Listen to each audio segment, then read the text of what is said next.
Welcome back, everyone. This is Into the Nexus, the podcast all about heroes of the storm. I'm Garrett Weinzierl, and I'm joined, as I always should be, by Mr. Kyle Ferguson. Welcome back, Kyle. Oh, it's good to be back. I should say the cavalry is here. That's what I should be saying. You should, but I think it might be a little overdone. It's like ha-haing as Mickey these days. Okay, like, all right, how about this? The cavalry is here, Asterix. Yes. The cavalry has arrived for a select few. Yes. The cavalry is confused whether it's allowed at certain esports events coming up or not. I am also confused. I actually don't know what is the answer. Is it per esports event? Is it? Right now, DreamHack has announced that Tracer will not be allowed, even though she will be in full release for a full week after this whole lead up of pre-order only. Yeah. And another asterisk by that. I feel like this is going to be the night of asterisks. And honestly, things are a little confusing in the game right now. Because with the balance update, we got a couple new bugs. Those are being fixed right now. Actually, in-game right now, you have to spam the play button because if you hit play, it'll turn into update. And then for a very brief moment, it'll turn into play again. And you got to hit it right there in that QuickTime event. Lovely. So there's some oddities floating through the scene. Quick Match is kind of a madhouse. They added some new rules, but I'm getting into news here, and we have some announcements. Yes, we do. Yes, we do. First up, if you are a patron of the show, meaning you are over at patreon.com/ITN, supporting the show in a monetary fashion, and we thank every single one of you who are doing so, the next patron hangout will be next week. And I, like a moron, didn't actually put it in here, but I believe Friday...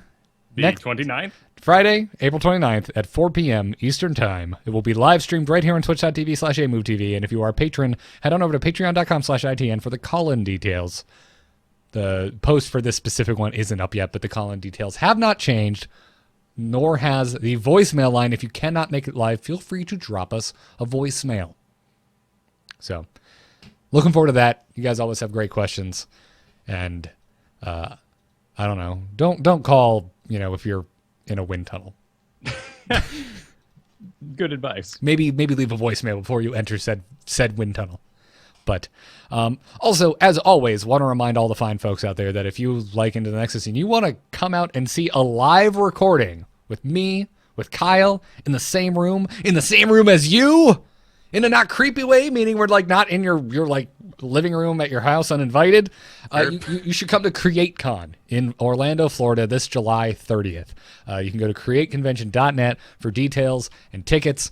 But really, the only thing you need to know if you're an Into the Nexus fan is that Kyle and I will be there, and we're doing a live Into the Nexus from the convention floor.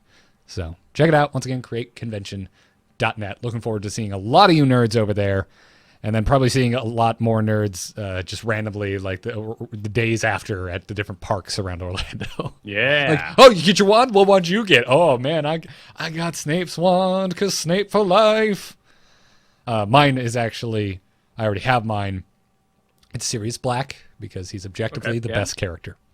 It's the correct answer, Kyle. It's the correct answer. It's a little like saying, Empire Strikes Back is the best because the series hasn't ended yet with a cheesy dance and song number. That's very true. That is very true. It's kind of in the middle of the thick of it when it's at its best. When stuff is hitting the fan. Yeah. Is when Sirius Black comes and joins the wonderful world of Harry Potter. Oh, but you gotta respect Snape, man. Like, not only just wicked powerful, got the whole mind defenses going on, just turns into a shadow bat and blows out a window.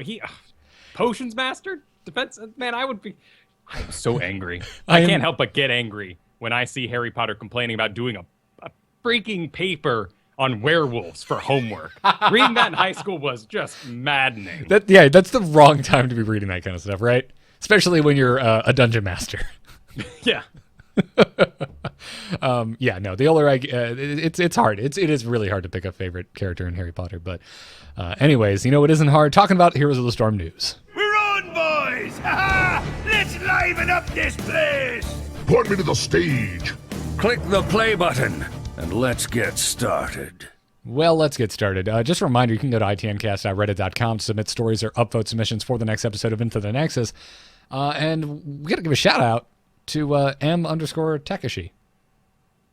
Yes, they've been setting up weekly discussion threads over there, which have been well populated. So thank you so much for getting those going for us. Yeah. So if you want to sit around, chew the fat with some fellow hero nerds outside of A-Move channel, where people have been getting very creative with trying to get members to join their ARAM. Cut that stuff out, guys. You can go to our subreddit, ITNcast at reddit.com, and talk about this episode right here, 102. Go look it up. Well, Kyle, it's another week, which means, of course, which feels strange that I'm saying that regularly and actually meaning it, another balance update. Yeah, this game is in flux, isn't it? It really is. It really is. I can get on the horn week in and week out and be like, oh my God, Kyle, this game's almost been in full release for a year and we still don't actually have a proper season or a proper ladder. What is wrong with this game? But what I cannot do, Kyle, is sit here and with any sincerity in my voice tell you that they're not working their pants off on this game. Yeah. So let's dive into it. Overall, what'd you think about this balance update? It has some great stuff in here, all steps in the right direction. Sadly, there are a couple of oddities that work their way in. I think my favorite are some of the bugs they fixed, but we'll get to that later. This first one, Quick Match. Yeah. They finally added the system they talked about for the last solid year, and it's not going well. Yeah. Now, we haven't played a ton of Quick Match since this was put in. But the change that was made is that the matchmaking system is now going to account for each player's hero level in order to define better match quality. So, in theory, this should be a good thing. So where is the system failing, Kyle? It's just getting confused right now, and the queues of course, whenever you add any matchmaking rule, have increased in time pretty dramatically for a lot of people. They also added this rule in when there is a brand new hero that may or may not be overpowered. So Tracer is running amok, basically, as a level 1 hero, doing quite well on the numbers at the moment. She's being paired against people of lesser skill than that account player's skill. Yeah, it's super strange. And you played Tracer. What do you think of her? Where do you fall? Give me your opinion, Kyle. Don't ride the fence post. That didn't sound right. The fence line. Riding the fence post would be something entirely different. I can't. That would hurt a lot. Yes, it would. It really would. I love her, dude. I didn't think so. I think the character feels a little forced just because the game isn't out right. It's the Mickey Mouse before we've had time to grow on Mickey Mouse. The fact that she says "hui" when she dashes drives me up a wall. I know she has this sort of Cockney thing going on, but "hui," "wee," I don't know. Minor things like that. Can't say I picked up on it.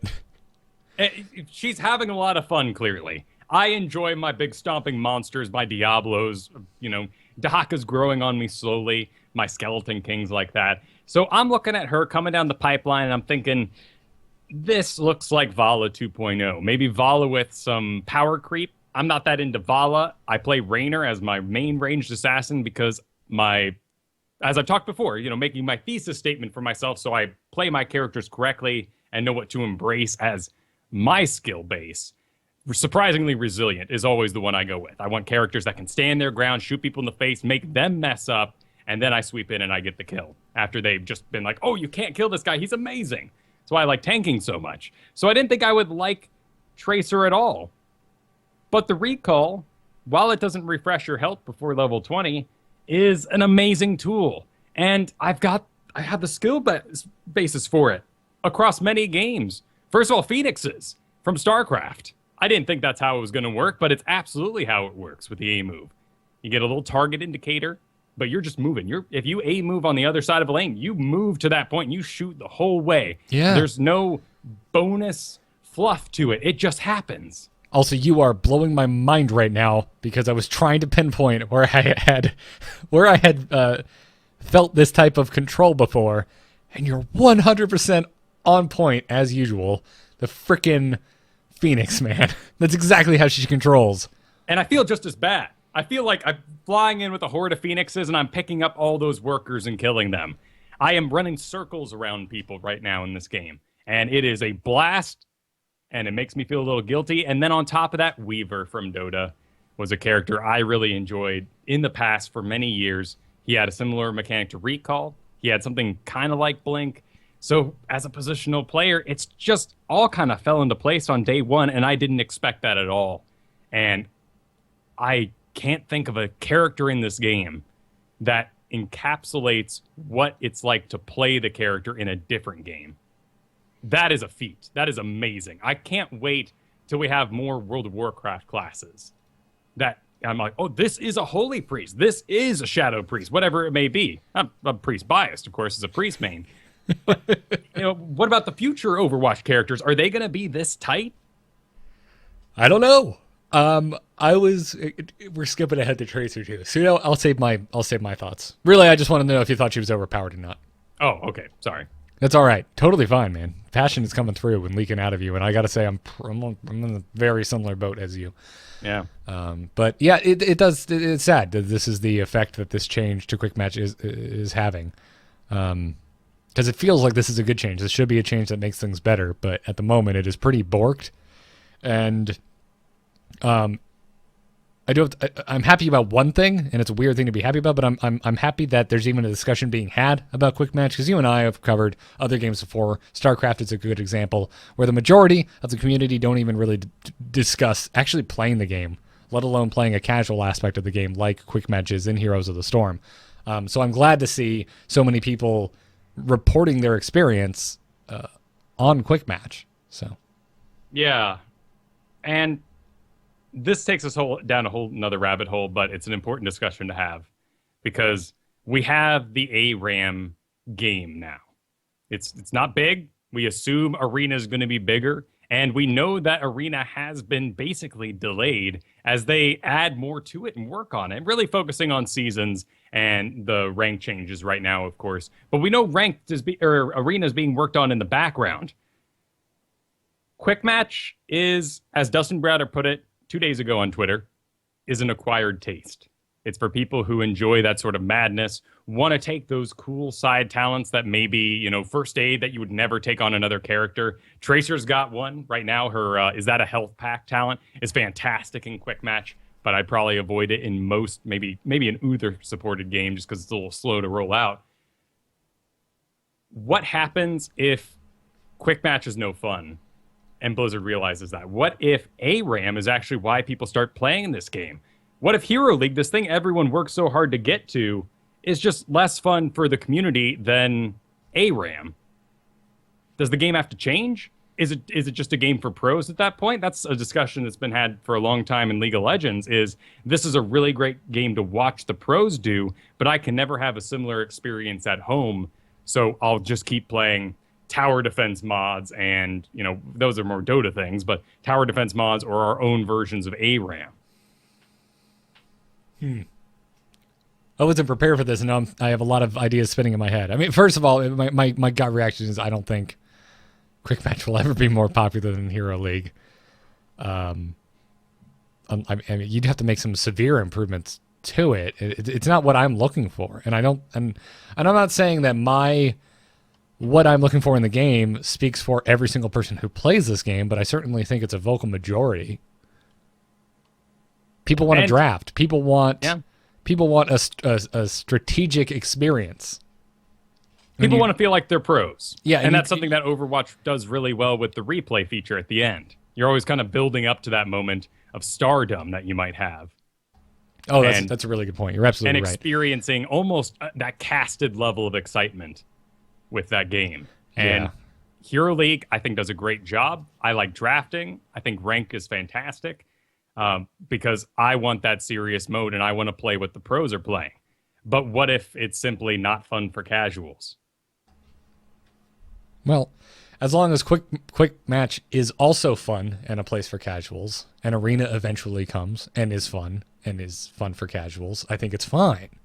Yeah. The problem right now is really, and I'm seeing it throughout the team in their tweets and posts about quick match, is simply that people want unranked draft. And quick match would die, or the unranked draft wouldn't be filled out enough, the quick match wouldn't be filled out enough, and we just have bad balance across the two. So quick match isn't the experience that I think people are looking for right now. And this will help But is that just grinding? I play World of Warcraft for the instances. I want to play with my friends. I want to see, 20 people barreling down a boss. Every time they come out with expansion, I'm bummered that I have to grind again. And maybe that's what quick matches become. See, I really enjoy when a new expansion comes out because I like to go and explore. I like to see new worlds. I like to see the story unfold in front of me. I like to see these characters and fight next to them. And I like to see the story of Warcraft continued. I like the exploring too, and I like professions. And I know that's a personal taste. I play a healer, so I want to heal. I don't want to kill things. It's boring. Gotcha. Well, but no, I mean, we already have an example of what you're fearful of in the game, and it's called Team League, and it's a mode that is not seeing play. Yeah. So, but I don't know. I guess if I'm trying to put a cap on this because we have a lot of other stuff to talk about, but my closing, I guess, kind of thoughts on that is it seems like for the most part, every Blizzard game is designed so that it has multiple ways to play for different types of gamers. And it's, I feel, true across the board for every single Blizzard game. World of Warcraft being the extreme end of that pendulum, and maybe, I don't know, maybe StarCraft being the opposite. And the team doesn't know, so we don't know. So there is no pretty little sandwich we can make out of this conversation. But it's interesting to see what the team will choose to do in the future and how they'll encourage Team League or change the game to be something else. Yeah, I don't know. I think Quick Match is close to in a good place. I don't personally like it, but I think the role it needs to fill in this game, I think it was pretty close before this change to being where it needed to be. Right, I'm looking to complete dailies. I'm looking to experience new heroes or practice heroes against real people because computers don't gank, nor do they get tilted. So It's a very different game, and that's part of the strategy. I mean, if Tyranda's afraid of my Tracer, I'm in her face because she's bad now. Yeah, and I'm farming. Yep. Well, let's move on, because that's a discussion I feel like we could spend all day on. Of course. Score screen has been changed. Mute player pings button has been added to the in-game score screen, so you can now mute players' ping. If you are like me and you get vindictively angry at jerk teammates, you can silence them to the point where you don't even see their pings. I don't know if you can do it on everyone now too. I'm not sure I actually like this change. You could never see a ping again if you want. Yeah. I don't know if I like this change, but whatever. It's a minor. It's self-induced. If you choose to remove this information from your game, it is on you. And let's face it too. I mean, learning is very difficult emotionally.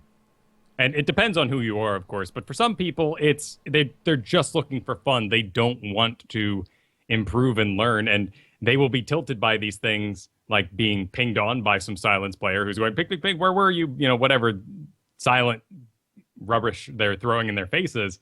But on the same time, by cutting yourself out of those avenues of information, you will not improve. Agreed. Which that's fine. The last thing I want to see though is I'm just here for fun. And in my Hero League game, that drives me up a wall. I don't want to see that. I don't want to say, because I am not here for fun. I'm out for blood, and you just spurted some in the ocean in a tank full of gray whites. I totally had a false stat like that. Check my profile. I'm really good, you guys. I'm just fooling around here. Yep. Just like, what? Yeah, keep your bloody fun nose away from your ocean full of great whites. Thank you. That would be nice. To be very kind. Nice analogy. Yeah. Hotkeys. The hold position hotkey, which is mapped by default to H, now also functions as a hold fire command. This is actually a big change. This is a really big deal for anyone that has learned to stutter step through us or through me in general. Because of StarCraft, we use H to stutter step and make those attacks come. Now you need to change your key bindings or make it S. If you never went all the way over to H and you were just using S the whole time, you're good to go. I don't think I ever used H. I believe I have admitted on this very show that I developed the weirdest stutter step in the world, where I right-click behind me to move and then A left-click to initiate an attack move to initiate my attack. Which is fine. That works great now Super that you're weird. using quick casting, though. I don't do it anymore. Now I just use S. since like probably about 6 months into my Heroes of the Storm experience, I just started using S. I've never used H in Heroes, so this change doesn't affect me, but I do know that it affects a lot of people. So yeah, if you hit H, you will stop moving, but you will also not attack anything. So if you're trying to stutter step for your auto attacks, use S instead of H, or remap your keys. Very important. And this is a good feature to have in the game. I'm interested to know what's coming down the pipeline. What was this informed by? Clearly Tracer, because she's just attacking all the time. Once you've activated the attack with any sort of A move, you will just keep attacking the next thing. And you may not want to wail on a Divine Palm, for instance. Yeah. And that can be very difficult to do as Tracer. Yeah. DeBear in the chat room also brings up that A move stutter stepping isn't insane if you're using Quick Cast. Exactly. Because as soon as you hit the A, it activates the attack move command, or A move, which for those of you who always go, what's A move TV stand for? There you go. There it is. But yeah, so that works too. And now that I'm using Quick Cast, yeah. Anyways, so important stuff to know. Know that. Butcher is cheaper now. He's down to $849 or 7,000 gold. And Asmodunk got his final skin finally. Yep, he's donned his official colors for ASU. I want him. He should get the hair from Mike Udall. Just a nice little flip. Yeah, He kind of has it. A nice actually. coif. He's kind of got that Friar Tuck thing going on behind the horns, but it is kind of coiffed. He doesn't have hair, though. He would look luxurious, wouldn't he? He would. He would. Yeah. Yeah. You know what? Yeah. Let's do it. Let's do it, man. Let's get it done. I want a petition. I want change.org. Okay? I'm on it. Put Mike Udall's hair on Asmodunk. Just don't make him as cocky as that team. Thank you. Sounds good to me. Or maybe you know what? I would be much more entertained by a cocky Sin Lord than he does say college some kids. interesting things, Doom Shakalaka and there you all go. that sort of all thing. right, you know what? Fair, he's in a good place. Just give him some dope ass hair. Thank you. Infernal Shrine's got some changes. Punisher starting health has been increased, and the scaling health has been reduced to compensate. So they're gonna be a little harder to kill early on, which is good because man, that first Punisher, you're just like, you're adorable. It's not intuitive either for new players because it is becoming the strategy now to avoid the first one and soak. Yep. Yes, it is. The Frozen Punisher. The delay between ice trap spawns and detonation has been decreased from 2.5 to 2 seconds, and root duration while frozen was decreased to 2 to 1.5 seconds. So you won't be frozen as long, but the freezes will be happening slightly more often. Cool. Or no, Yeah. the freezes. Oh yeah, their spawn time is being decreased as well. So never mind, we're good. Yep, you got it. And this is good. I am least afraid of a Frozen Punisher. I think this puts Molten Punisher on the bottom then. I hate Arcanes, but maybe that's just all my horrible experiences in Diablo 3. No, I'm right there with you. I hate them in Heroes as well. I can't stand anywhere. The siege damage they do as well. It's pretty rough. Not so. Towers of Doom. Events in which 3 altars spawn at once will now only occur twice per game during the 1st and 5th altar events. So it's guaranteed. Guaranteed in the first one. That's a big deal. Yeah. Now we know exactly where those are going to be, and it's going to be all but one altar. Yeah. It's a nice bit of chaos. I'm I about like to say, it. that's going to make the beginning of Towers so much more interesting. I think. Yeah. More stressful for sure, but more interesting. Right. In the previous version, we had that one that happened basically to win the game every time. It always felt that way. Yeah. 3 always popped up at that really important event. And yeah, I have some awesome clips of people just owning and just like, well, the plan is kill everybody. And you just dash it. And it's awesome. But those are few and far between. Yep. Well, let's talk about, I guess, only 2 heroes that got changes. Greymane's first up. His Gilnean cocktail, specifically the incendiary elixir talent, has been redesigned as a quest talent. Oh, that's not all. Every time you damage an enemy hero with the splash damage from Gilnean cocktail, you increase the impact damage by 2 and the splash damage by 6, and this stacks up to 20 times. Once you've hit 20 heroes, you also reduce Gilnean's cocktail cooldown, or cockdown, Sure. to 2 seconds. So this is replacing the talent that gave it an auto explode. And that's a crazy huge deal. The Gotcha. skill ceiling, not even. The skill floor on Greymane went skyrocketing. The skill floor? Yeah, because you have to be X skilled to actually play the character now. Gotcha. You could go on forever, but you got to be at least this good to ride the ride. And the ride before was a little, old Sergeant Hammery, I guess is the best way to put it. People would basically hang out. The laning phase, it's pretty easy to hit your Ghanaian cocktails. You throw them, there's lane minions, it splashes, hits the heroes behind them, does that bonus damage. Since the initial connect of the cocktail does less damage than the explosion behind of it. I don't know, taking glass to the face, less than the chemicals.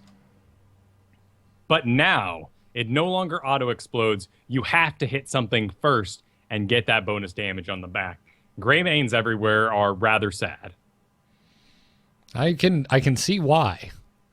This also explains why I was having an easier time against Greymane earlier as Tracer. They don't have their combo anymore. It wasn't really a combo, it was more of a feeling, but you would get in there, you would connect with your Ghanaian cocktail, you'd wear him down, go for the throat when it was all over. Well, actually, first you'd do the Dark Flight, auto attack, go for the throat, auto attack kind of thing. Yeah, right. Now, stagger 'em. they don't have that safe poke in order to get to that level where they can do the combo to finish you out.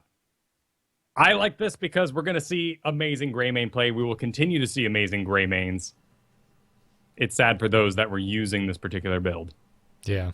So you're not so since this happens from the splash damage, do you not get credit for the hero that broke the cocktail in the first place? Credit as in like does it not death? trigger the quest? Do you not get credit like 1 point towards that stack?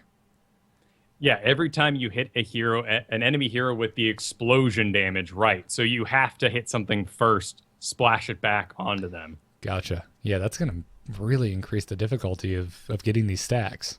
It is now working, I think, as originally intended. Yeah. I mean, that said, it stacks up to 20 times. That doesn't seem unattainable. And these are the odd little caveats that you have to add to abilities to make them unique. Mm-hmm. I mean, how many times have we joked about heals and, but this one heals after you do an initial. It's like, it gets a little convoluted, sure, but there's a lot of heroes. Muffin Pickle, I just have to give some internet points because Muffin Pickle just wrote, "Amazing Grays. How sweet the kills your face." Yep. This is what it feels like when he's got a level lead. That's so cheesy. I like it. Love it. Artanis got some changes. Let's talk about Mr. Artanis because I'm sure you have opinions on this, Mr. Artanis. His health was reduced from 2335 to 2245. His health regeneration was reduced, and Twin Blades got changed up. Twin Blades got dash. Yes. So the next basic attack now also causes him to charge forward a short distance, equal to approximately half the distance provided by the previous iteration of Zealot Charge. Also, Zealot Charge talent now increases the charge distance by 100%. Yeah, small dash, Fantastic. but this is great. Have you played This it? I do not like Artanis, but I'm now like what, like a little mini Rhaegar leap? Yeah, basically, actually. And, followed by the Zuzus of Protosness. It feels really good, and no longer can you be kited ridiculously, which is a great change since Tracer's in the game right now, and she's the kite queen. Opening up the Kyle Ferguson dictionary for our listeners who don't understand what the hell he's talking about, Zuzus are what Kyle thinks the noise is when zealots slash at their enemies. Twin blade. So when Kyle says Zuzus, that's what he's referring to. I really like the guy. This is a full removal, though, of the previous buff they gave him. I guess they tried it out. They were going to say, here's some more health, here's some more regeneration. It felt good, but now he's got the Twin Blades. He makes more connects. He does more auto attacks, which decreases shield. So understandable that they took him down a little bit. Yeah. So, but I don't think he'll replace Sonya as our current major bruiser. By the way, I've been really getting back into Sonya. It's a good time to be. I'm really, really feeling Sonya right now. I don't know what it is. I don't know what because you know me, tanking is like the last thing I want to do.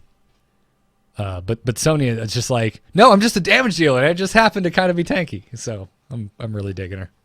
Well, it's just pure confusion. It's a lot like what Artanis does. Sonya just spins everywhere, hits whatever's in range, goes nuts, causes all that madness so other characters can kind of do the stunning, the CC, and the cleanup. And Artanis is kind of the same thing. If I were to make a PSA for everyone who is going to have an Artanis on their game, realize that if he dies in combat, he's doing it right. Yeah. If Artanis engages, he has no escape. And even his little dash outside of Zul, which is a fun little trick to do. If Zul puts a bone prison on you, ride it out and use that for your escape because it'll stop you mid-dash. But stay with your Artanis because he is just going to keep going. And if he stops going and runs away, he's doing it wrong. At some point, you should probably run away, right? Like, you can't. Well, how? You know, that's the top. Like, you have to have someone deep into your team to warp prism with and switch out in order to have an escape. Or you have Morales just heal you through it as you walk away. Sure. Yeah, if you're well supported to that degree, yeah. Or Brightwing Pixie Dust. So. But if you're in the thick of it taking way more damage than you should, particularly after stacking your late game talents, every auto attack is a decrease of your or an increase in your survivability, a decrease of your cooldown. Gotcha. Well, I'm excited about this change, and it sounds like you are too. Let's talk about your favorite bug fixes, because there were quite a few, but you brought a short list of the ones you're the most excited about. And all of these I never witnessed, and I'm kind of sad about that. I think my favorite of all is that if you happened to Hearthstone while the Punisher was leaping you, there was a chance he would follow you all the way to the Hall of Storms in one giant leap. I love it. I love that so much. I'm so sad I never saw that. A nerf to Illidan. Illidan's Betrayer's Thirst, his trait, will no longer provide cooldown reduction for basic attacks if they miss during blind or enemy evasions. Gotcha. So blind has become a lot more powerful. The Illidan, he wasn't healing, of course, because there was no damage connecting, but the basic attacks were reducing cooldown. So actually, a pretty big nerf to him and an encouragement of any blinds going in against Illidan. So and this is a nerf to some of the things we talked about. We talked about Slash Dance briefly long ago when Mind Control came out for Sylvanas, but there were a couple abilities we noted, like ETC's Mosh Pit or even Lily's 1,000 Cups, that would keep the ability going once you were mind controlled, and it would be kind of a waste for Sylvanas to cast it during that. Now Sylvanas' mind control will properly cancel abilities such as Mosh Pit and Lily's Jugs. So it works as an interrupt. It does interrupt now, yes, and same for Tranquility. Oh, it interrupts Tranquility. Yes, because that's a huge deal. Because anything that would be interruptible by a stun, yeah? Tranquility, Does Tranquility keep going through stuns? Tranquility keeps going through stuns. That's why I'm saying that's a really big deal. That's true. He can cast basic attack. I don't know about that for sure, actually. Yeah, because Mosh Pit and 1,000 Cups, not crazy. That's something you can interrupt with a stun. Same thing with Ball of Strafe. But Tranquility persists through a stun. That's one of the reasons when I see a Malfurion and I am Zagara, I smile like the Joker. Right, because you lock him down. You're going in the maw. Yep, I can't interrupt it. Web Blaster. Yeah, Web Blast, same thing. Wow, that's nuts. So it's like its own special breed of ultimate. Yeah, I guess you would use Mind Control to drag him out from healing the group. That's a strategy, at least. I think it would be cool if it swapped. Who was being affected by the ultimate. Instead of canceling it, all of a sudden, imagine Kyle, just for a second, imagine ETC lands a mosh pit on like 3 of your buddies, and like they're Sonias and they're wailing on your buddies, and then you mind control the ETC's mosh pit. All of a sudden, your buddies are free, and that Sonia that's on the opposite team is now being mosh pitted by their own ETC. That's pretty cool. That'd be horrifying. Yeah. How cool would that be? How cool would that be? So. They also fixed an issue which involves 2 Sylvanas simultaneously mind controlling one another, where they would permanently have a mind control effect over their heads. I guess this came up, and that's fantastic. That's amazing. Well, that is just wonderful. Absolutely wonderful. There are a couple new bugs that are supposed to be being fixed today. Tychus has a melting point cooked into his grenade ability. So that was fixed today, but if concerned or surprised like I was looking at the win rates yesterday, Tychus being number 1. This is why. Yep. The melting point gave poison damage to minions, mercenary, and I think structures was the old talent. And that was just passive, and Tychus was amazing at lane clear, giving him a level lead, making Tychus good. Yep, they're supposed to be fixing that update play spam issue you mentioned earlier. Yep, so Supposed to be that fixed. should be fixed by now, might not be. And they're also looking into the issue that causes your clicks of movement to cancel your mounting. So some people have been very frustrated because they hit Z and then they start clicking where they want to go, and the animation takes them onto their horse or whatever mount they're on, and then they ride. Right now, clicking will disable your mount. And that's not supposed to happen? Nope, you should just relax. Yeah, you should be able to mount up, click, and then move. Oh, once it's start completed. the channeling, and then once it's channeling, just right-click, and you'll be Exactly. You should finish channeling and then start moving? Right. I always thought that was by design, because the Hearthstone's the same way. If you issue a move command while you're Hearthstoning, it cancels the Hearthstone and you move. Well, now they're going back to the way it was. Strange. I always thought Yeah. that was... Okay. Weird. Okay. Anyways. This is where we were going to talk about Tracer. We're going to talk quite a bit about Tracer. So only available if you pre-ordered Overwatch, which I did Monday night. Yep, me too. Finally. So I got Not it. even only. It's a sad affair because this is the Origin edition that you have to order. But is that the only one you get if you pre-order? If you, I believe so. Because there's going to be a $40 version, right? only on PC. Yes, but you can't pre-order that one. I don't think so. I don't know. So you Have you- have to right now. You have to pre-order the Origin edition, and you have to do it through Blizzard. You can't have Amazon. You can't go through other websites. You can't contact Blizzard to get the code early. There is no code. It's just updated inside the game. Yeah. And a lot of people who are very excited about Overwatch are excited about Tracer, and they're missing out on her this week. Yeah. That said, I was going to get the Origin Edition anyway because I really like those skins. So, didn't even blip on my radar. But, no, that's a really good point. And it's funny, you mentioned it seemed a little, weird having a character out in this game from a game that's not even technically out yet. But I want to take a moment, Kyle, and talk about the trailer they put out for Tracer. Because, Kyle, I have been quoted as saying that I find Tracer's accent to be a little ridiculous and a little grating and a little overdone. The accent thing? The accent, just her voice in general. She's very excited. And I get what you're saying, that it seems a bit jumping the gun. It's like putting Mickey Mouse out before anyone knows who Mickey Mouse even is. It's luckily Star Wars came out okay, but when I was walking around stores and seeing, All the BB-8 Kylo stuff. Ren on the shelf. Oh, I was thinking BB-8, but yeah. Sure, BB-8 was another one, but I think BB-8 was just going to be fine either way. He wasn't going to talk. He was just going to bloop. I mean, he's forgettable.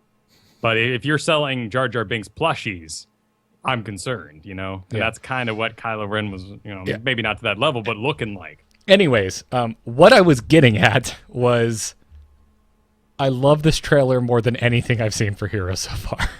I love it so much. I love the character. I feel like I finally get Tracer.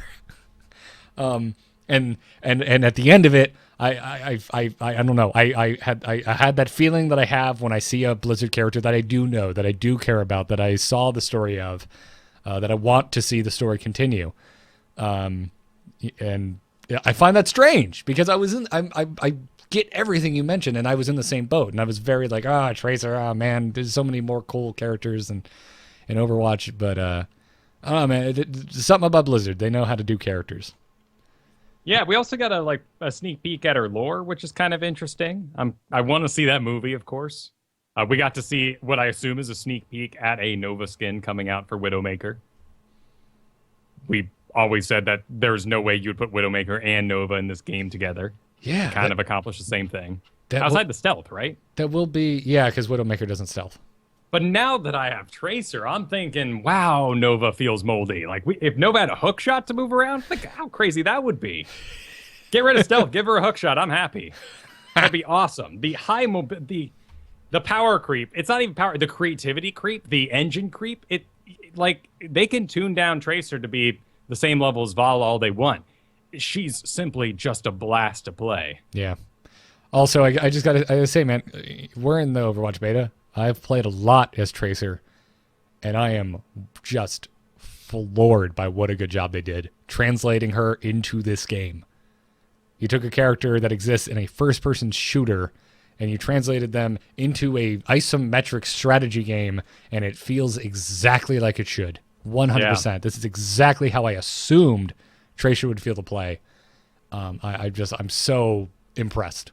And Really it is good job. easier because those abilities are limited. This game has limited abilities. We go on to something like Nazebo, and that's not my witch doctor, but it could be yours. But is it anybody's? I don't know.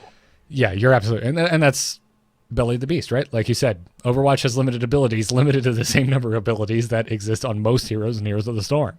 So It looks like for the new WoW expansion, we might have some one-to-one heroes because those things are going away fast. It's all going on to your item, your artifact. which honestly I'm pretty down for.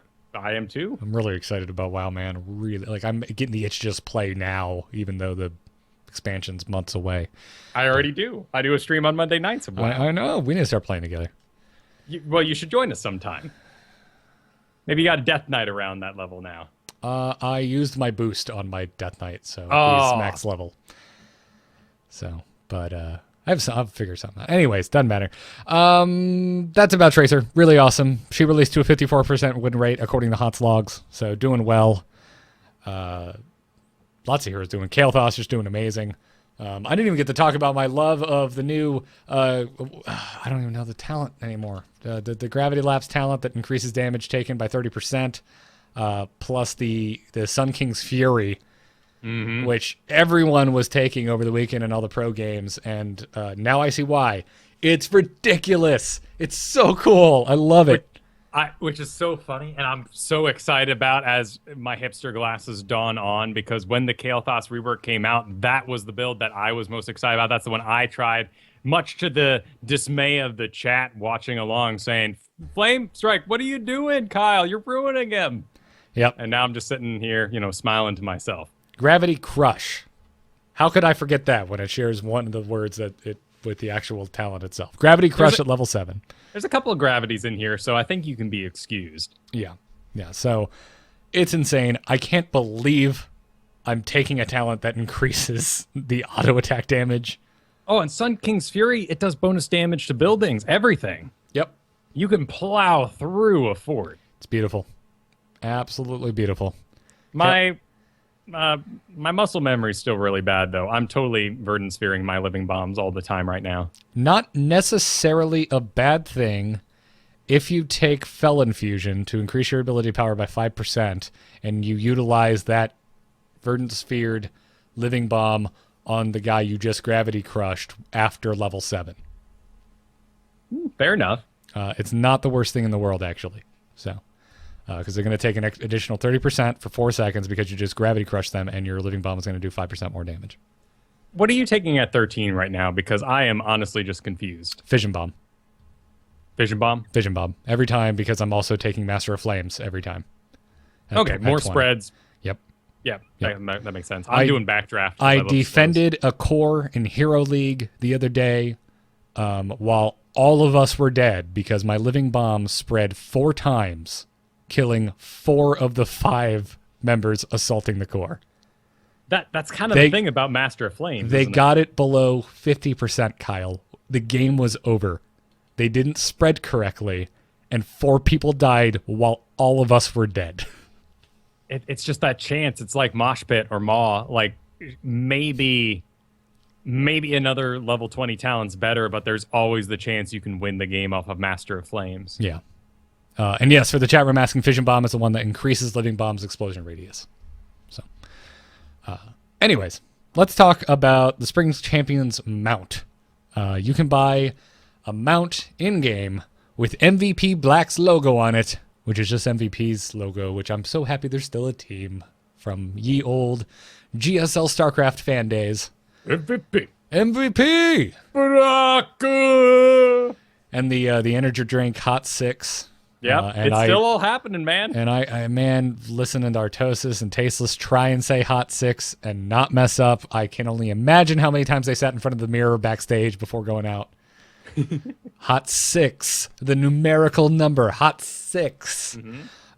Anyways, yeah, you can buy an MVP mount now. It's $5, and a portion of the proceeds directly supports MVP Black, which I think is super cool.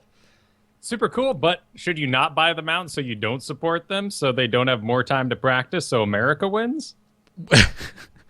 If that's the direction you're taking it, which was not in my brain at all.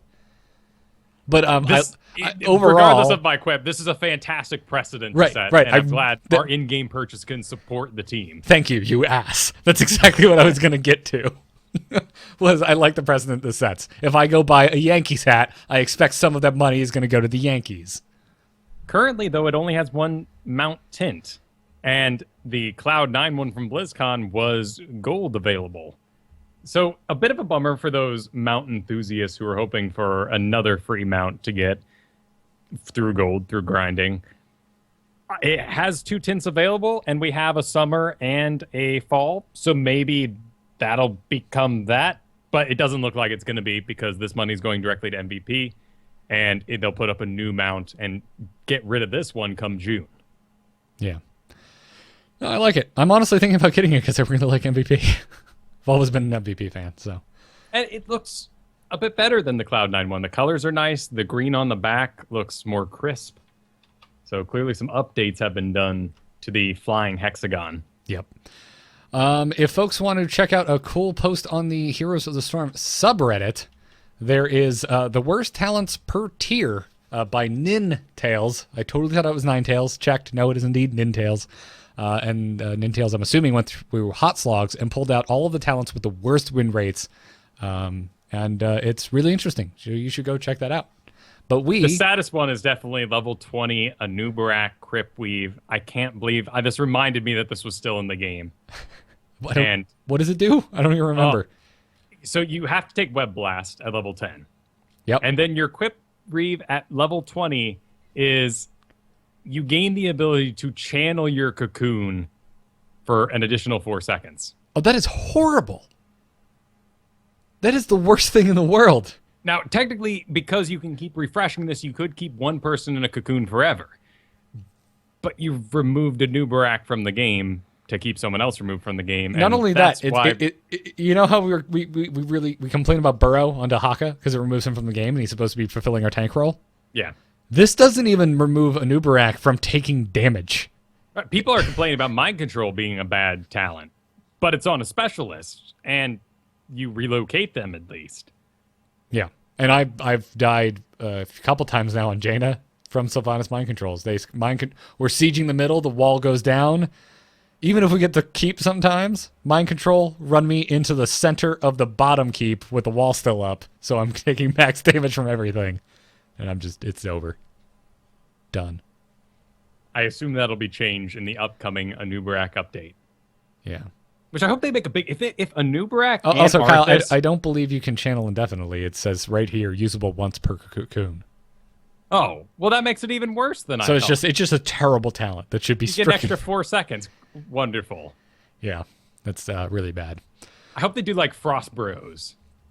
When Arthas and Anubarak get changed, hopefully at the exact same time. I want them to just do the fusion dance from Dragon Ball Z. That'd be great. Or Arthas, ditch the horse you already have and ride a Just ride a Nubarak. Wonderful. Well, let's get into Dustin Browder tweets. Right. I could be wrong. Team League might be getting weekend-only quests, according to Mr. Browder. Hoping to encourage people to play the mode. They don't want it to be a full quest and have your quest log, which you cannot get rid of anything right now, slowly be taken up by quests you cannot complete. So it might be a weekend event thing. Yeah. Fogel on Twitter suggested adding a stat to the game for both teams that shows how long the players were dead during the game. And Dustin Browder said, I like this idea a lot. So we may be seeing how long we've been dead added as a stat. Which would be great. Let's say you did great in the late game, but you died to Nova 3 times in the early. People rage at you, maybe. Yep. When the stat screen is over, you can quote it, say, well, those are early game deaths. I was dead for 40 seconds. Yep. Tyrande and Tassadar have no planned updates. I don't think they need one. No, they don't. And what a weird world we're sitting in where that's true. I don't think so. I think it's fine. Totally fine. Tassadar's great now. People have figured it out. Yep. It's been figured out. And it's that he can solo support in very specific comps, and he's still a fantastic utility character with another support. So. Or if the team is tanky enough and you know one person is taking all the damage, he can do it by himself. Yep. Future maps will encourage splitting up more. So, Dustin Browder citing Dragonshire as a good example of a map that forces splitting up. They are concerned about the death ball style that is currently dominating most of the maps, and their most recent maps have encouraged that to a degree. Not so much maybe the new version of Towers of Doom, but certainly the old one, the one we were playing last week, where 1 tower, 2 towers would come up, and you would maybe send one guy, maybe your Murky down to defend it and hold one, and then everyone else would just ball up and go on one objective. Absolutely, Battlefield of Eternity is a death ball map. Yeah. And that's a StarCraft term. It just means everybody piles together. Yep. I mean, how many times do we yell in our quick match Smurf games, group up and win? Yep. And it's true. It's true. That being said, Kyle, I'm kind of getting to that point where when I see Dragonshire, I'm just like, time for a 30-minute game. Here comes a pile of work. Yep. It does. And it requires someone after the 15-minute mark to say, this shrine, we defend, we win, then we go take top. And so maybe it's not a very intuitive map in that way. Yeah. It's a bit rough. It's a bit rough. Finally, Dustin Browder said clans are next after the rank and season update. So ranked and season are their current highest priority, according to Dustin Browder. And I'm happy to hear that. I'd be happier to hear it was finally here. But nonetheless, baby steps. I agree with Dustin Browder's cited list of priorities. That seems like a good list. I really want clan support, dude. Like, bad. We have a community. I would love it. I want to strike while the iron's hot, man. This is something that StarCraft never got. Like, in our time there. Yeah. By the time it was there, I was like, well, we're done with StarCast, but thanks, guys. And remember, the team can do this because that's going to be a UI team working on the ranked and season stuff. So they will move on to clans. Yep. Skins won't stop. New heroes won't stop. New maps. Those are all separate teams. So this could happen. I'm not saying this year, though. I think we have our season announcement at BlizzCon. I know. But doesn't that feel true? It does. Yeah. I hate bringing it up. I have nothing positive to say on the subject. It makes me so freaking angry. Then moving on. Yes, just let's talk about something that makes me really happy. People supporting the show. Because we're about to move into strategy. But before we do that, let's do what we do every week and thank our patrons over at patreon.com/ITN. Guys, you are the reason that fire hasn't burst from my chest, killing me and anyone in the room when I think about the fact that Heroes does still not have a proper rank system or a season after almost being out of beta for a year. That said, it's a wonderful thing, and it's really awesome, and Kyle and I never thought we would be to this point where we're being directly supported by our listeners. So thank you very much, and if you aren't supporting, but you dig the show, and you've been thinking to yourself, how can I support Into the Nexus? Check out patreon.com/ITN, and for this episode, let's thank the following patrons. Thank you to Daniel Flores, Ryan, no last name given, Adam Thielbar, Chris Bonzel, Brian Hornbeck, Eunice Hall, Frederick A., and Tea Time with Tig, who wins the name game this week. Yeah. I love that there's always one silly name every week. Thank you. Though Thielbar is a sweet dwarf king name. Oh, it is. King Thielbar. You gotta get a little gravelly in there. You have to. It's nice.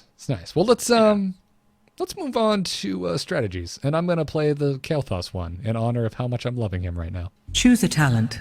Choose a talent. Talent? Ah, that seems generous. And this is your brain on fell magic. Which is exactly how I feel with Kael'thas right now. Oh, he's fantastic. I I saw some Li Mings this week, in fact.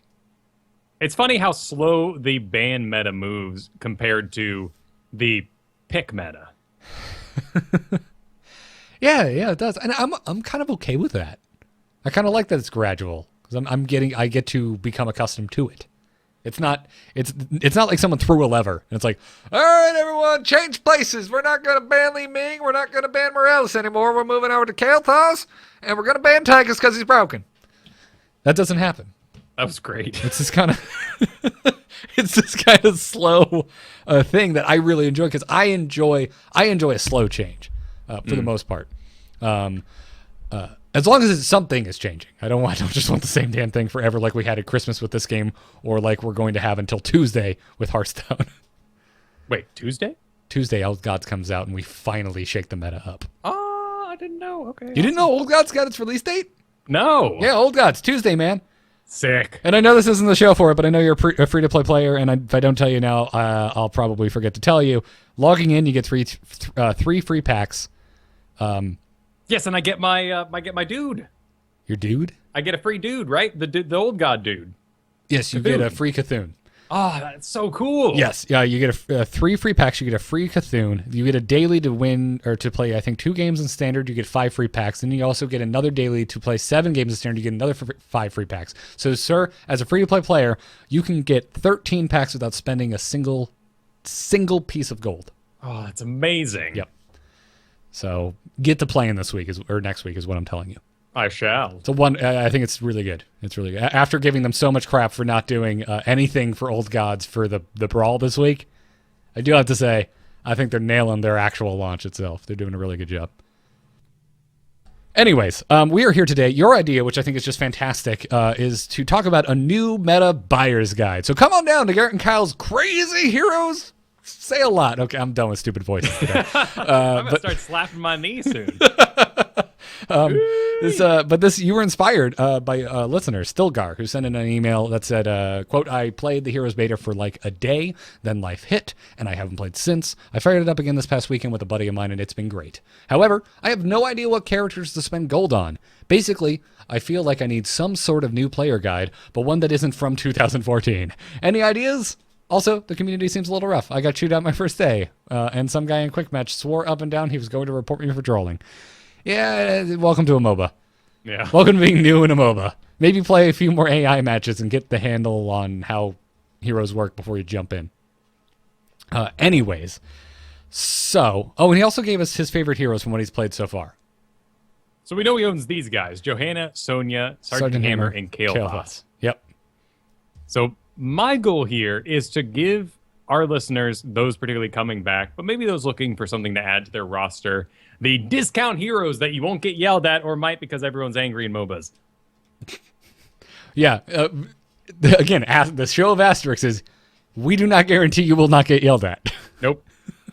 That is not guaranteed by any means. But you know, we're going to try to avoid those heroes with the highest ban rates because the goal is to get enough heroes, those 14 heroes you need to get into Hero League, and to actually play them.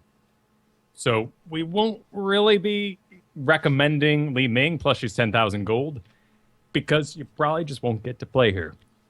Illidan is considerably cheaper. You probably won't get to play him. Yeah. But I like this idea. If we're talking to Stilgar specifically, I would say Sergeant Hammer will probably elicit some raised eyebrows, except for very specific battlegrounds. Sure. But you're also in Quick Match. So if you do what you can. Do it. Go for it. You got it. Are you playing free to play? You got that specialist daily? Who gives a crap? Go play Sergeant Hammer. Abuse that mute button if people are getting mean. Exactly. And one of our other goals here are going to be avoiding filling your roster with heroes that will alarm and confuse your team. Artanis is out. People get confused and alarmed. Yep. A lot of people don't have experience playing with Artanis and therefore don't know how to support you and actually win the game. Abathur is out. Yep. The list goes on. Oh, man, I played an Abathur game the other day. As Abathur? Yeah. Oh. Didn't go well. Oh, yeah. Sorry. And then we're adding more weight in this list to any hero that's going to contribute CC, because guess what? Your team probably thinks they're cool, and they're going to pick cool characters like Greymane who contribute no CC and look fantastic when the rest of the team is making them look fantastic. Yeah. So goal number 1 in building a team, having enough damage. Goal number 2, having enough CC to actually land the damage. Yes. Well, let's get it. I like the way you broke this down into just heroes. So you have it broken into warriors, support, assassins, specialist. I would like to start with assassins because, like you said, goal number 1, have enough damage. Everyone wants to be the cool guy. They want that cool character that just kills people. So let's start there. If your goal is to eventually have a roster that you can take into Hero League with you, I agree with everything you just said, Kyle. You should be also thinking about what maybe is banned a lot right now, and like you said, Li Ming and Illidan are still banned a ton. So if you're thinking about mages, if you're thinking about burst damage, I would highly recommend Jaina. Also, is Jaina seriously down to 2,000 gold? She is, and doesn't that blow your mind that Kael'thas is still at 10,000? Nazebo's still at 10,000. Wow, what is that? Nazebo came out with the release of the game. What is going on? What? That's so strange. The big money Nazebo players, you know? All I can think of is that they must take into account how well they're selling. Yeah, fanning their faces with their cash. I have absolutely no other idea. Why else would that be happening? It seemed like it was just a time thing. Been out for X amount of time, get a discount. But clearly it's not. You know, my grandpa bought Nazebo, and I inherited that Nazebo, and my kids will get my Nazebo too. Good God. Seriously, when the hell did she go down to 2K? Now I know who I'm buying on our Smurf account. Yeah, very true. Good point. Raynor is also going to be 2,000. What we're going for in our Assassins is for you to have 3 really solid sustains that you're amazing at. 2 bursts because you're going to lose 1 burst probably in the ban or in the draft of the enemy team. And then 1 ambush for that perfect moment. But ultimately, anything on this roster is always up-jumped by your own practice. What you're actually interested in, what you are passionate about, because you will play it more. And if you're not a pro player, you don't have to play things you don't like. Yeah, exactly. So again, it kind of comes down to your goals, right? But we're for the most part going to be talking about having a fun and quick match and still having a roster at the end that you can take into Hero League. So I like your list here. Jaina, Raynor, Vala. Those are all budget heroes. Raynor, gives you a push and you can spec into a stun, which is fantastic to have. He's a great AA character. If you're new to the game, you're going to learn positioning very quickly with Raynor. And he's very easy to pick up and play, but he has lasting power. He's a very strong hero. He's also a fantastic counter to Tracer, and probably the best one there is in the game right now. Yeah. She dances all over you, and you just shoot her in the face. It's fantastic. I am so confused by Happyville in the chat room right now who's complaining about Jaina. Well, that's because he spent all his gold getting the master skin and buying her at full price. But she's really good. Oh, yeah. Well, the comment that she is bad is tough because the slow doesn't contribute as much as a stun. Well, and if you're going into solo queue, a stun is so visual. Gravity laps, get this guy. He's up in the air. Yeah, absolutely. But still, man, I don't know. In a world with bans, I love Jaina now. I also run into more bad Jainas than I do Kael'thas's. And that comes down to landing your skill shot. There's a lot of caveats on Jaina because all she has is that slow and a root if you go with that ultimate ability. At the top of this list here, you can pick yourself up Falstad and Thrall. Both are 7,000. Both are incredible in the meta right now. I think you should avoid them, at least for now, because other people will just simply pick them. Yeah, They'll probably be picked. It's a very good point. You're much more likely to fill in with a Raynor or a Vala or a Jaina if you're good with them. Because they're less contested picks. Falstad and Thrall, very high picks right now, and very rarely, if ever, banned in a regular pickup game. So, what do you want to talk about next? I picked Assassins. Sure, let's do Warriors. Okay. Because everyone needs a good tank, and it's seeming like in the current climate of things, Assassins are getting pretty good, actually. We've had a decently stable overall meta for a while, and now people need individuals to lead them to victory, and those are more often than not going to be the Warriors. So if you're looking to do a climb, particularly in your rank 30s, leading from a warrior position may be the best way to do it. Chat room is saying that Jaina is still 4K, by the way. Sorry. Really? Yep. Maybe I just messed that up. It's very possible. I would check, but I already own her. I don't even think it'll show me the price. Also, everyone would have to listen to me loading up Heroes of the Storm. Well, I will do it in the background, but we can continue our conversation. Because it is not muted.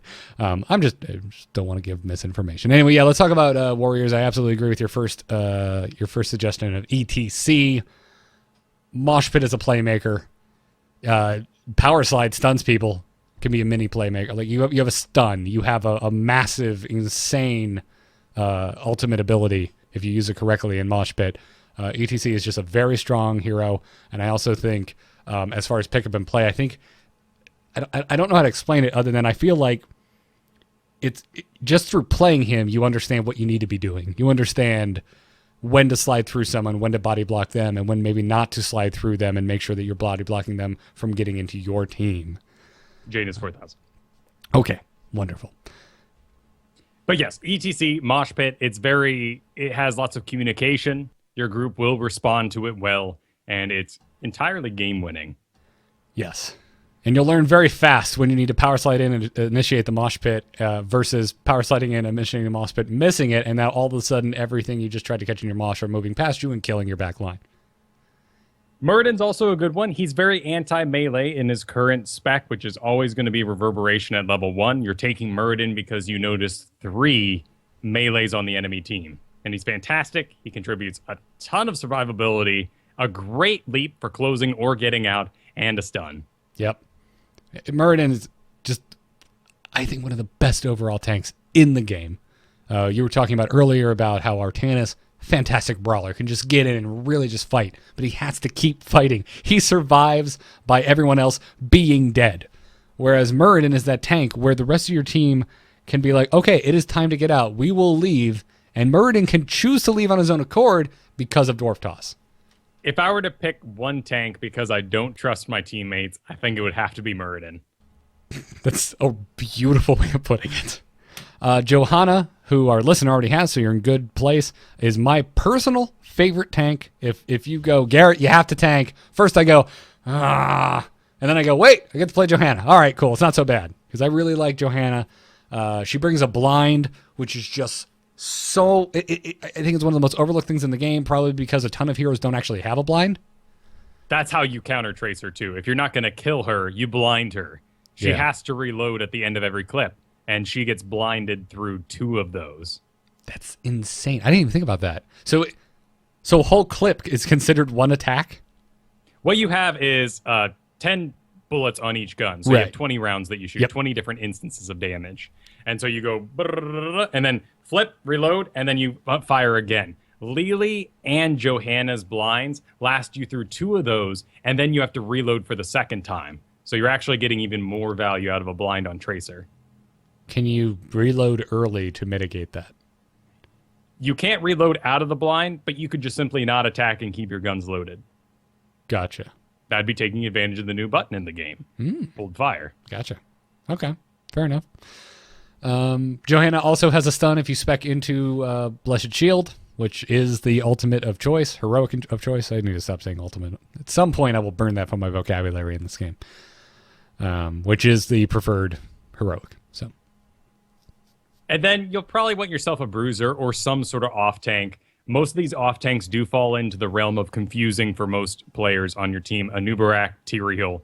You're going to have some people not sure what you're up to on the field. So Sonya will be your best bet there. Diablo's up at 7,000. It's a little expensive, but I think it's 100% worth going for. Yeah. I like it. I like it a lot. You also put a note in here, which I like. Anubarak and Tyrael are both cheap, but they're tanks a lot of people don't have experience with, much like Artanis. And more important, I think, than actually experiencing them, more people have negative experiences with them. Yes. They've seen too many Tyraels die. Yep. That said, every now and then, I end up in a game with an Anubarak, and I'm scratching my head, and they're just godly. Everything goes well because we have more stuns than we know what to do with. Or Tyraels, too. Sky Temple. Fantastic. I can't remember the last time I had a good experience with the Tyrael. Well, you left the after show too early last time. That explains it. I didn't bang him Let's talk about support. Lily, honestly, fine. Not something I would want, like, if I'm building my pro team, I'm going into a tournament. But you can't argue with win rates on hot slogs. Like, she's got good statistics to back it up. She's fine. She's super cheap. If you've never supported in your life, it is just stupid easy to heal people as Lily because you literally hit Q and it literally goes to the person who needs it the most. And you have a blind, which is fantastic in this current meta. Yes, you have a blind, and you also have a damage ability. So Lily actually brings extra damage, which is a bizarre little side bonus to having a Lily on your team.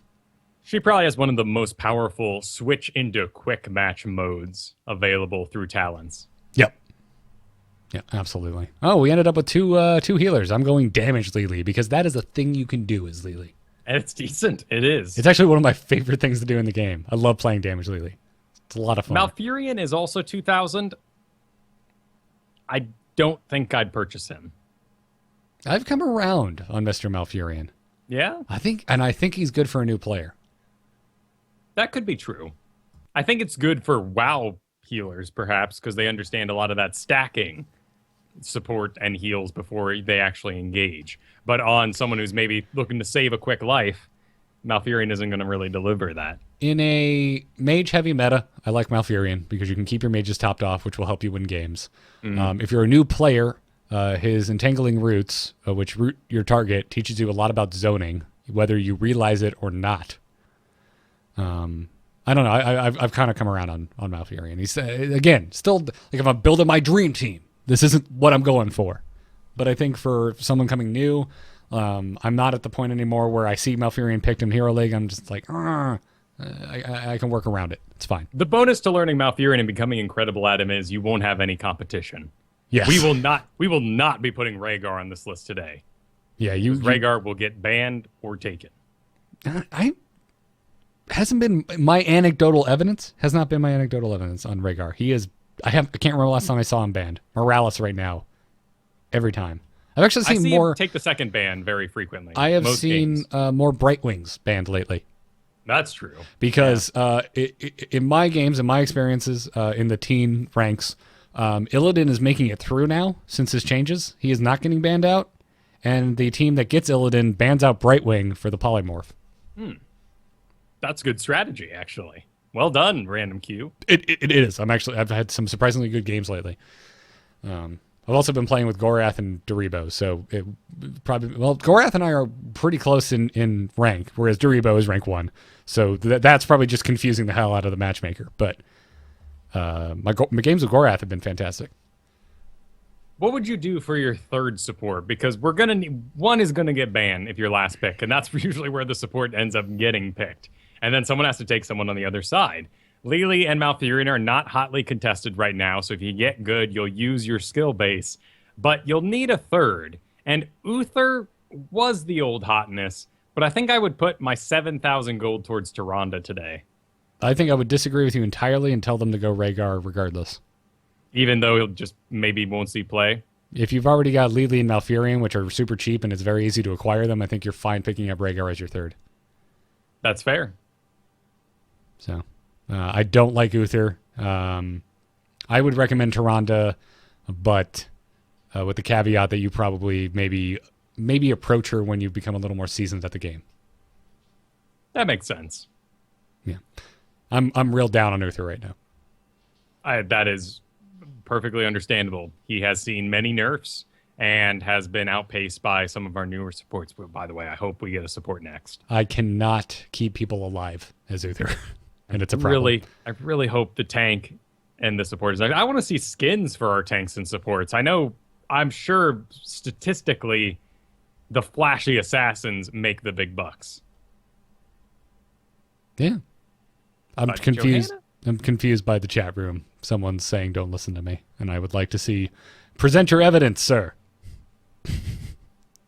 Don't worry about it. Let's go on to specialists here. All right, final one. Specialists, I think you should put at least 2 into your roster. There's always the chance that you might be able to contribute something more to a team that already looks super solid than just a bit of damage. Yeah, Zagara. Just get Zagara. You're done. Good. Move on. Zagara's good. She won't confuse player. Murky, actually, is a favorite of many players, and he's only 7,000 gold right now.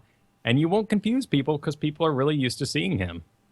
Yeah. People really respect what you're up to on Murky these days. Yeah. I'm happy now when I see a Murky. Can't remember again. Cannot remember the last time I saw a Murky in my Hero League game. But when I do see a Murky, it's like, yeah, okay, cool. I've seen enough of these. I know what to do with you. Love Octograb, man. Never sad to see one of those go off. The big issue with specialists is they are expensive. There really aren't any budget specialists. Zagara is the cheapest. So if you're trying to stay on a budget, maybe save specialists for the end. But I feel like right now, specialists overall are in a pretty damn good place. It's how much effort you're willing to put into them, too, because they are unique, and they can be played like assassins. I mean, we've seen Sylvanus's top damage for a long time. Nazebo is top win rate on Hot Slogs for the past month or so.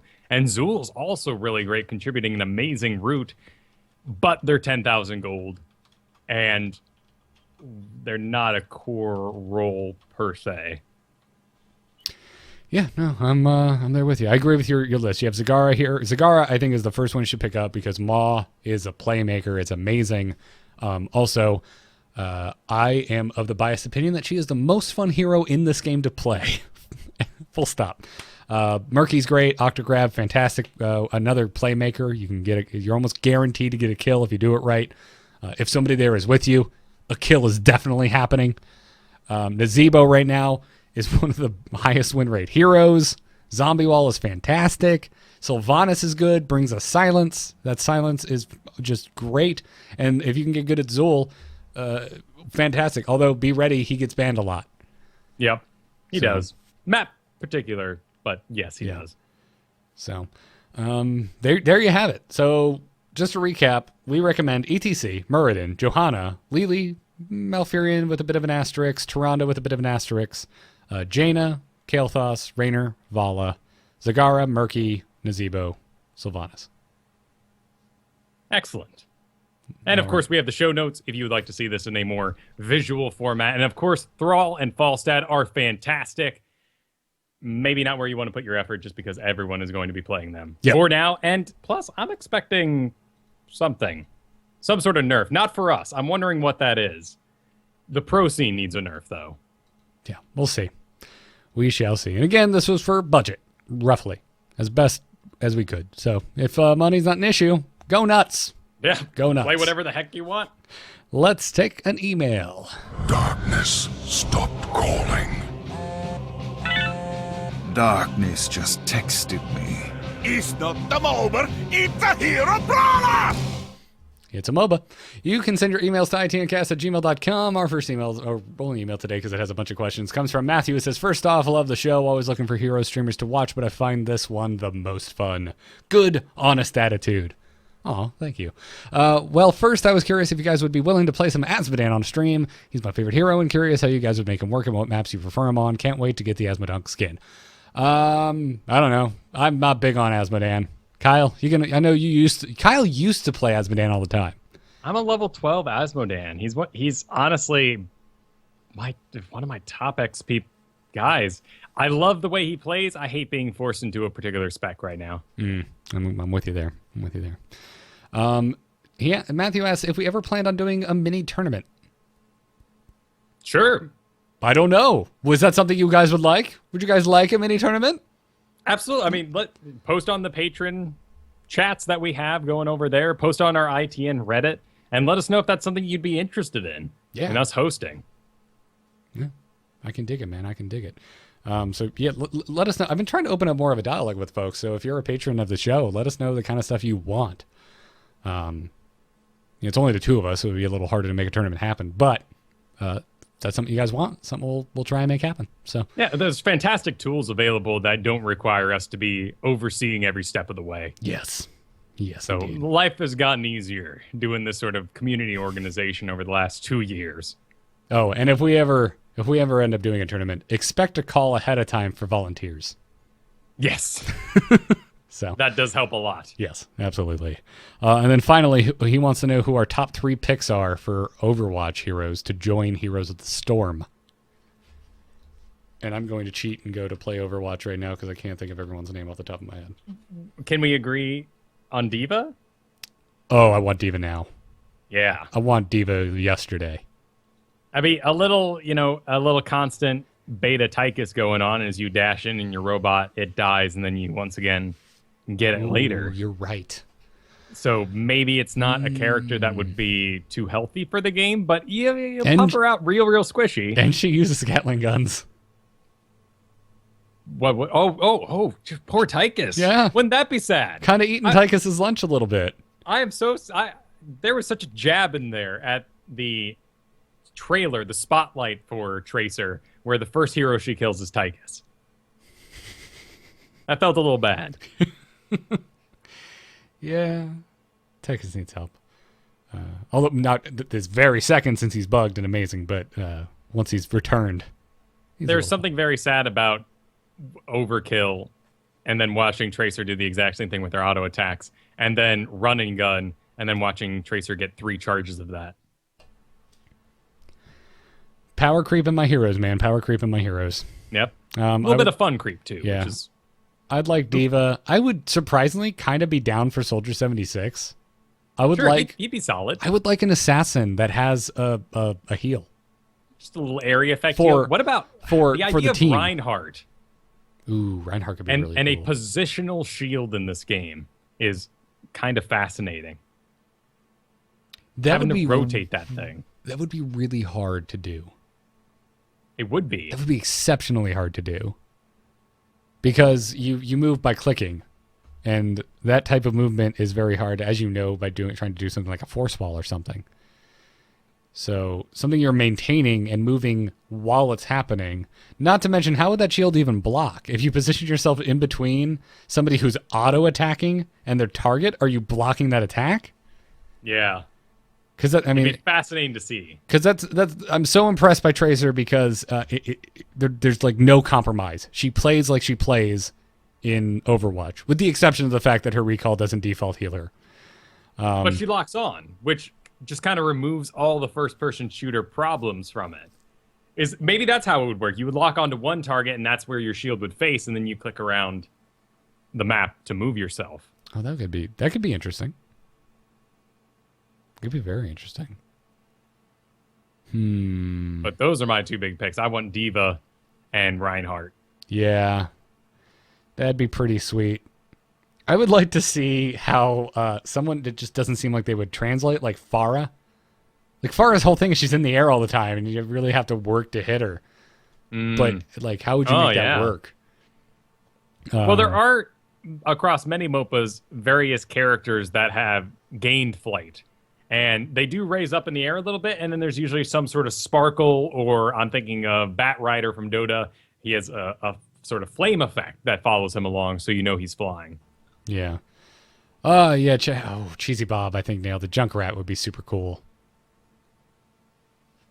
That would probably be the easiest. He'd have to be a specialist, because I'm just imagining one of the best lane clearing heroes ever. Just shoot a bunch of area effect grenades all the time. His trait is the on death effect, where he drops the little bombs. You have a bunch of charges instead of actual ammo, where you just kind of pump out some bombs. Yeah. Do you even have an auto attack in that world? Yeah. I'd really like to see Winston. I've said it before too. I think being able to drop that shield that just like wherever it goes, it stays there for a few seconds. That's super cool. And then would we have to move inside of it as MOBA characters to do damage in there? Yeah, again, that's strange how it works, right? But that would be cool. I feel like that would be easier to do than Reinhardt shield. I think all of this conversation is way easier to do than what the heck abilities do you give a WoW rogue? Yep. You're right. Rogues aren't even the hardest one. Yeah. Yeah. So, there's a lot of them. Okay. So I think our list is D.Va, Junkrat, and I'll let you call the third. I want Reinhardt. Reinhardt? That's what I want. All right. I don't know how it's going to translate, but let's do it. I'd love to see Reinhardt in the game too. Swinging wildly. That dude, his master skin's already done. It's that dope. I was surprised that Tracer's master skin. Am I correct? Tracer's master skin is not a skin that exists in Overwatch. No, I don't. It definitely, the colorations are pretty spot on, but the master skin is hero-rised, and so is she. She's got a little bit of face issues, in my opinion. She's kind of duck-lipped at the moment. I don't know. I didn't really notice. Yeah, I don't think that's a skin you can get, which I thought was strange. They have all these skins in Overwatch, and they didn't make any of those her master skin. I think it's just 2 different teams working on 2 different things. Yeah. I don't know. Anyways, yeah, bring it. But I agree. These are all great ideas for characters we love, but the game does need supports. Yeah. Yeah, absolutely. Well, sweet, man. Matthew, thank you for your email again. Everyone send your emails to itncast@gmail.com. If you are watching live and you are a patron, stick around for the after show games. And if you don't usually come watch us live and you're a patron, we play games with you guys every week after the show. So come on over. Twitch.tv/AMoveTV, 8 p.m. Eastern time every Thursday night. That's going to do it for the show. Keep those iTunes reviews coming everywhere, everyone. This week, let's thank Borachita and Jim Wazinski, who's also known as AKA Jim the Shovel in the chat room every week. Oh, nice. Who said Garrett and Kyle are like the Cho'Gall, are like Cho'Gall, but not much nicer smelling. So That's very kind. thank you, Jim. Also, why are you smelling me? Well, he technically did smell us. We went to Universal Studios with him. Yeah, didn't but I'm talking like that makes me think that he's we? Actively smelling us, going out of his way to smell us. I take it more as a compliment that he didn't smell us and didn't have a memory of smelling us. And with how forgetful I can be, that's sometimes a feat. Or the best thing that comes out of this is the insinuation that he has smelled Cho'Gall before, which means or you're imagined. you're an epic adventurer, sir, if you've actually smelled a two-headed ogre boss. Oh, there are some folds on that back that would just... Oh, jeez. And all that Twilight. Those Twilight guys are in those robes. They've been in them for, 3 years straight? I'm thinking about all the main reason I still haven't gotten myself a bulldog, cleaning out folds. Yeah, that's true. Imagine that on an ogre scale. Yeah, I'll pick poop out of butt hair any day, but... I won't. I won't. No, thank you. No? Oof. Oh, I can't. I don't want to... I want my animals in my head to always be teddy bears. Oh, I want to imagine and not see their functional parts. I guess I just don't have that issue with my animals. It happens every now and then with the Chihuahua, but I just sit there with him in the lawn until he finally shakes it free. Like, I see you're having an issue, buddy, but that's disgusting. You can figure it out. And eventually he does. I'm done. You go, Bailey. You go. Anyways, wow, that went off the rails real fast. Into the Nexus is produced by amove.tv and our Patreon producers, Declan H. and Cheesy Bob. You can get our coffee mugs, pint glasses, and other swag over at bit.ly/amovestore. Check them out. We have new coffee mugs, full color, and cheaper than the last ones. Less expensive. Still a quality product. Need to stop saying cheaper. Catch us live every Thursday night at 8 p.m. Eastern right here on twitch.tv/amovetv or on alphageekradio.com. You can follow us on Twitter, ITNcast. And a big fat thanks to BrianGriffithMusic.com for our intro and outro music. Kyle, where can folks find you? You can find me over at KyleFerguson.com. I am a Heroes of the Storm coach. You can sign up for coaching over there. Check out Solo Q&A. It is both a stream I do on Tuesdays and Wednesdays and a video series over on YouTube.com. And... well, that'll be it for today. I'm sure I'm forgetting something, but for today. Cool. You can follow me on Twitter at Garrett Art. I'm on the Angry Chicken podcast talking Hearthstone. There's a lot of Hearthstone to be talking right now. We did 2 episodes this week, and still Twitter is asking for more. Actually, we did a third because we did the Brawl episode. Doesn't matter. Anyways, check that out. Check out The Angry Nerd, which is my solo show. And that is about it. Check out Doghouse Systems, where you can use the code ITN to get a free solid-state drive added to your gaming rig.